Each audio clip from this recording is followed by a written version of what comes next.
আজ ছিল mental পোস্টিংয়ের last দিন। সকাল সকাল সবাই রেডি হয়ে গিয়েছে মেন্টাল হসপিটালে যাওয়ার জন্য। এদিকে ট্রেনটাও ছেড়ে দিয়েছে। সুকন্যা বান্ধবী শিউলিকে প্রপোজ করছে ফুলটা দিয়ে। এদিকে ফুলটা দেওয়ার পরিবর্তে শিউলি আবার ওকে পাপ্পি দিল, দিয়ে ওই লজ্জায় পড়ে গিয়েছে। মেন্টাল পোস্টিংয়ে যাওয়ার সময় প্রায় এরকম হতেই থাকে কিছু না কিছু, কিন্তু আজকের একটু অন্যরকম ছিল, কারণ আজকের লাস্ট দিন ছিল তো, সেই জন্য আমরা একটু অন্যরকমভাবে স্মরণীয় করতে চাইছিলাম। আর এই ম্যাডামের মুখটা একটু দেখে রাখুন।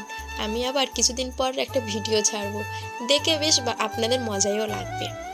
তারপর আমি সুকন্যার কাছ থেকে এই হলুদ টগর ফুলটা নিয়ে নিলাম। ফুলটা দিয়েও একটু আমি শর্ট ভিডিও বানাচ্ছিলাম। আর হ্যাঁ, একটা কথা ক্লিয়ার করে দেওয়াই ভালো, আমি বেশিরভাগ স্যাড ভিডিও পছন্দ করি, স্যাড স্ট্যাটাসও খুব ভালো লাগে আমার, সেই জন্য আমি ভিডিও করি, ভিডিও ছাড়ি। কিছু জন ভাবে যে এইগুলোই আমার সাথে ঘটেছে, কিন্তু অ্যাকচুয়ালি না, আমার সাথে ওরকম কিছুই ঘটেনি। আমার লাইফটা না অনেকটা হ্যাপি লাইফ বললেই যায়।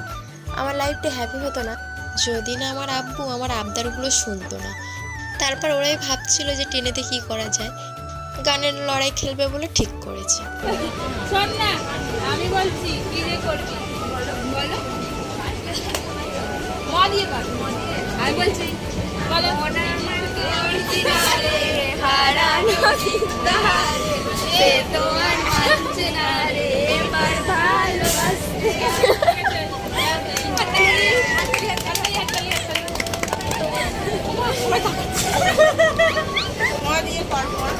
বলছি তোমার ভালো করে বল। ও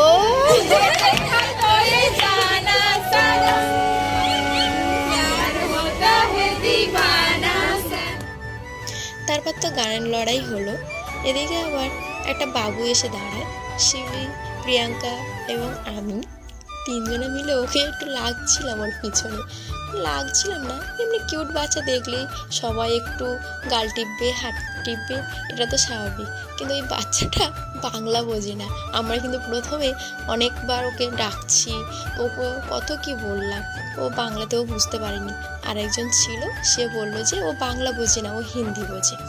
আমরা তারপরে হিন্দি দিয়ে কথা বলছিলাম, তাও ও লজ্জা ভাঙছিল না, লজ্জাতে কথা বলছিল। লাস্টে কিন্তু ও কেঁদে ফেলেছিল, মানে ও একা ফিল হচ্ছিল, তখন কেঁদে ফেলেছে। একজন তখন বলল দিদিরা খুব ভালো, দিদিরা আদর করছে, তখন ও চুপ করে গিয়েছে, আর কিছু বলেনি। ও দেখতে পেয়েছে আমি ভিডিও বানাচ্ছি, ও মুখটা চাপা দিচ্ছে।